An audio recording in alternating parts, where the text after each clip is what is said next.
da eshi da wannan saurayi suna fiye kullum ne wani fiye su in ya za baba ina mai lafiya lau sai tafi ranar ya fita da dare baban sai mun ya dawo yana shiga sai ga ba sa falo da bai ga sa falo ba sai ya tafi wadaka sai ya fara kano da bulabujin saurayi a can yayi da wannan shi a gefe kawai sai ya ga zai ishi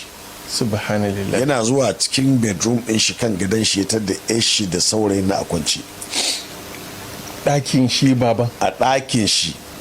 bedroom din shi tirakashi inda yake kwanciya inda uwar take zuwa ta kwanta to wani karfali ne haka har ya zo kansu ya tsaya ba san me ke faru ba san ma shigo ba to uwan nata ba tana can ciki ai bangaren uban ne ai na gaya maka yana barin su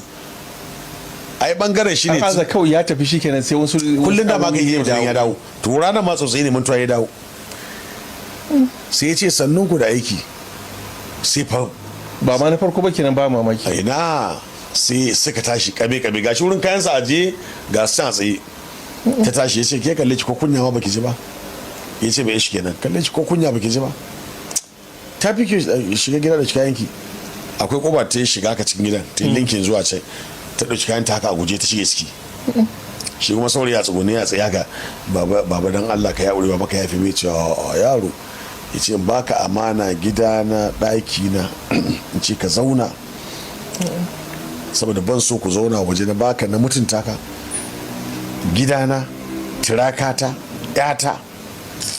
gadona nan yayi yawa ya ce yaro kaka damu baban sai daga waya ya ciro waya ya kira abokin shi hello wani kana ina zo da Allah same ni a gida yana cikin daki zo da Allah zo ba zan samu zuwa majalisa ba zo shi kenan abokin shi Alhaji ya tawa guje shi ma da mota tunda ya san dai akwai matsala yana shigo ya fado falon shi irin abokin da aminin shi ne ba wani abin nan yana shiga ya ga yaro sintir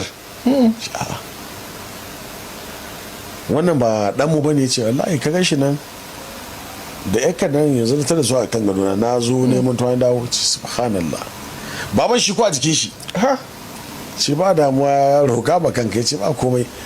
Alhaji bismillah sai kulle koba baban ya kwabe shi ma abokin ya kwabe baban ya ce ka za ka fara ko ni zan fara inna lillahi wa inna ilaihi raji'un aboki ya ce bismillah baban ya ce yaro juyo bayan ka inna lillahi wa inna ilaihi raji'un juya yaro juya kawai wallahi da ka sa albara to ya faru wani gama in baka labarin wani makamanci irin wannan amma shi sabanin haka